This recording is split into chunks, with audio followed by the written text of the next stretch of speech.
Halo teman-teman, ketemu lagi saya Andrew Raditya. Kali ini saya akan jelaskan kapan lemak terbakar. Penasaran? Jangan kemana-mana.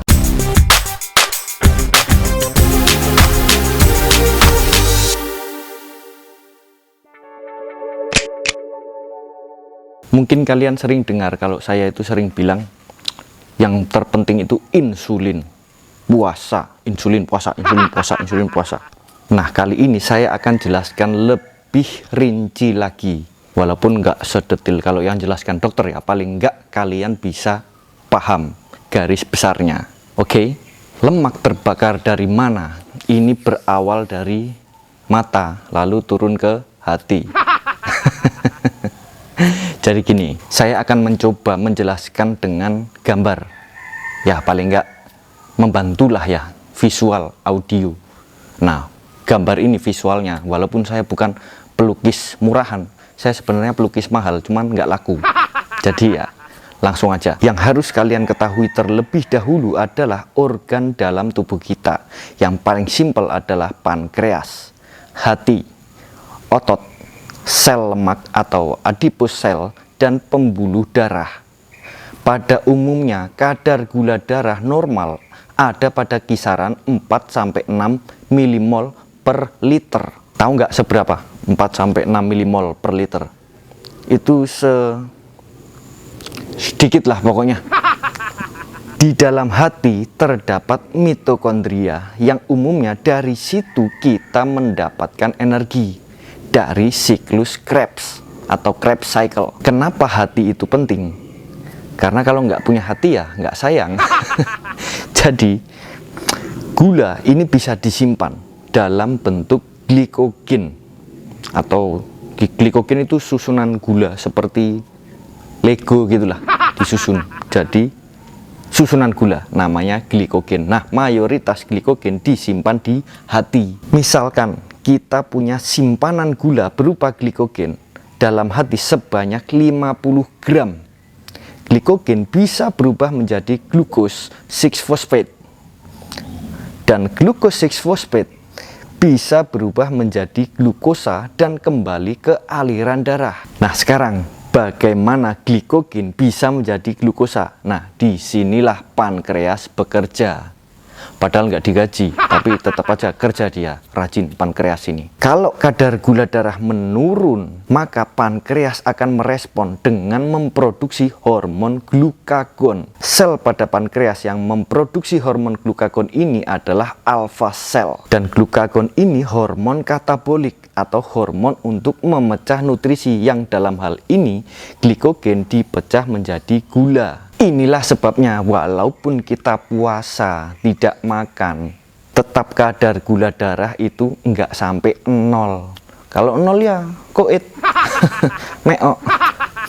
Nah, sekarang karena glikogen berubah jadi glukosa, maka kadar gula darah naik. Nah, apa yang terjadi selanjutnya? Saat gula darah naik, maka sel dalam pankreas berupa beta sel akan memproduksi hormon insulin. Dan insulin sendiri adalah hormon anabolik atau hormon penyimpan nutrisi. Dan proses pecahnya glikogen menjadi gula akan berhenti. Jadi, kalau gula darah turun, glukagon keluar dari pankreas untuk memecah simpanan glikogen menjadi gula lagi. Nah, sekarang gula darah naik, gantian pankreas ngeluarin insulin buat menurunkan gula darah.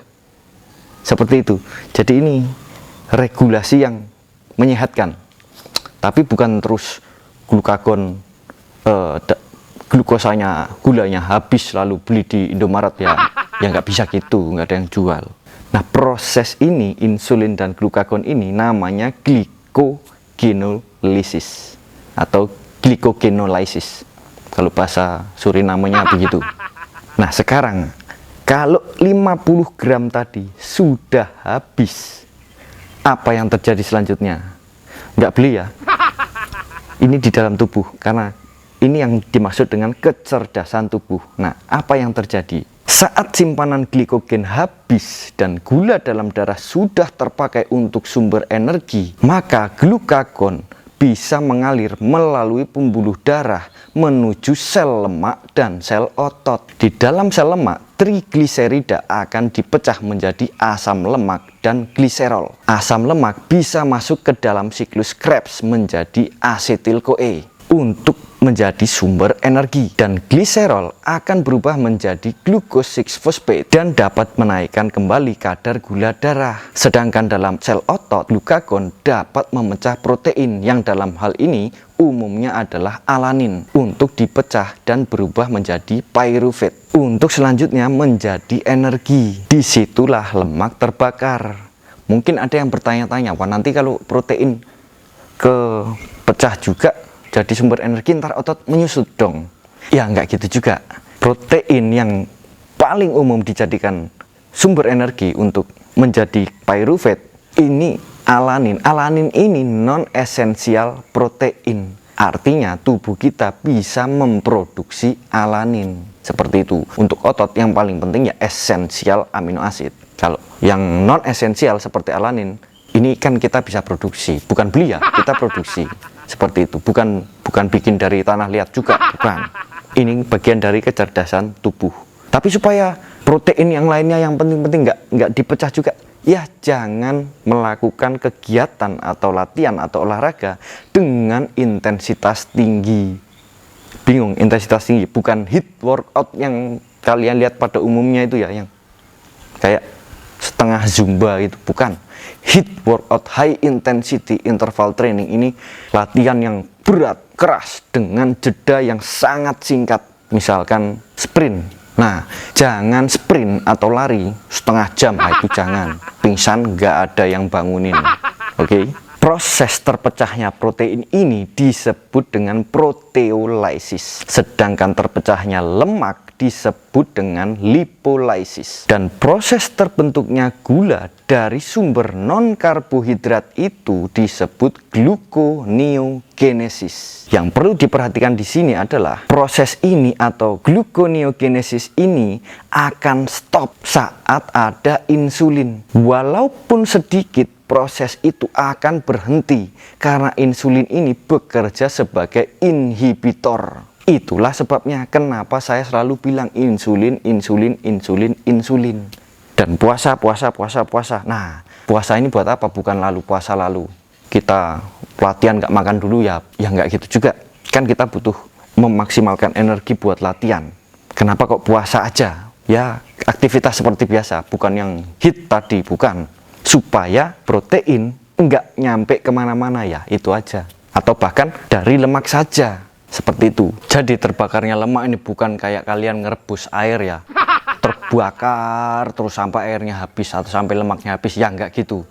Jadi selama ada insulin, lemak tidak akan terbakar. Makanya saya lebih merekomendasikan untuk puasa dan rendah karbo daripada defisit kalori. Kenapa saya tidak merekomendasikan defisit kalori? Karena kalau dalam sehari kalian makannya sering, insulin ini ke-trigger, terpicu, keluar. Selama ada insulin, lemak tidak akan terbakar walaupun makannya sedikit-sedikit. Seperti itu. Apa yang terjadi kalau ada insulin, kita posisi defisit kalori, ada insulin, tapi kita paksakan olahraga, lemes. Seperti itu, kita merasa sudah mengeluarkan kalori banyak, padahal belum, karena itu tadi, lemes. Selama ada insulin, glikogen habis, kita nggak bisa ambil energi dari lemak, makanya lemes. Seperti itu.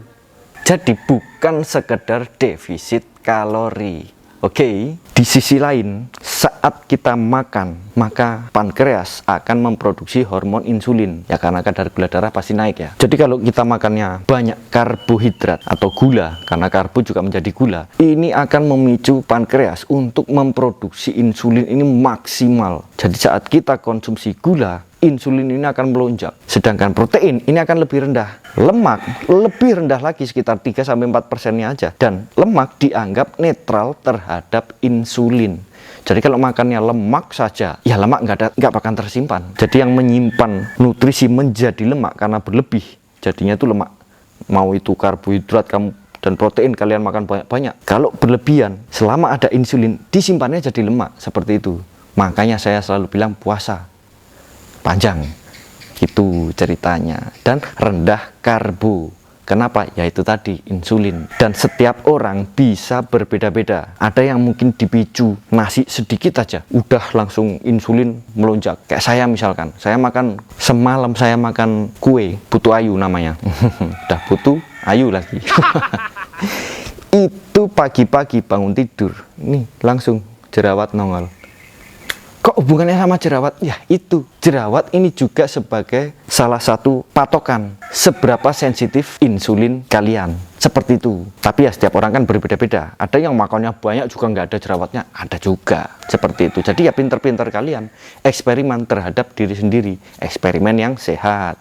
Mumpung bulan puasa, ini paling tepat untuk merubah gaya hidup menjadi yang lebih sehat. Karena apa? Jadi kalau puasa, yang susah itu hanya 3-5 hari pertama. Kenapa begitu? Karena tadi yang saya bilang, lemak menjadi sumber energi. Ini kalau orang belum pernah puasa, ini akan susah. Biasanya diawali dengan badan gemetaran, pusing, lemas, seperti itu. Tapi kalau sudah terbiasa, ya nggak ada seperti itu. Seperti itu nggak ada. Yang ada malah kalian nggak akan capek-capek. Badan rasanya nih kok nggak capek-capek. Itu kalau sudah terbiasa menggunakan lemak menjadi sumber energi atau fat adapted. Kalau tidak biasa puasa, itu sugar adapted. Tubuh terbiasa menggunakan energi dari gula. Makanya kalau nggak makan nasi lemas. Seperti itu. Nah, saat bulan puasa, ini kesempatan. Warung, rumah makan, banyak yang tutup. Temennya juga ikut puasa. Nggak ada godaan. Seperti itu. Jadi manfaatkan juga saat bulan puasa. Manfaatkan untuk merubah gaya hidup. Jadi lebih sehat lagi. Seperti itu. Mungkin ada yang bertanya-tanya, bisa nggak membentuk otot saat puasa? Besok tak share bisa apa enggaknya. Seperti itu. Mungkin ada yang nanya, wah ini kayak dokter aja ini menjelaskannya. Enggak, dokter bisa lebih detail lagi. Lalu bagaimana saya tahu? Ya ini kan sebagian dari pelajaran biologi ya, SMP, SMA, seperti itu. SD mungkin, TK belum ada. Saya pribadi ini juga sering melihat konten kesehatan seperti, mungkin kalian mau cek sendiri, dokter Mike, dokter Stan Egbert, sama dokter Jason Fung. 3 ini yang jadi patokan saya. Seperti itu. Udah mulai ada gambaran, sedikit lebih paham. Sekian dari saya. Jika dirasa bermanfaat, jangan lupa like, subscribe juga, biar nggak ketinggalan tips-tips bermanfaat lainnya. Oke, semoga bermanfaat. Sampai ketemu lagi.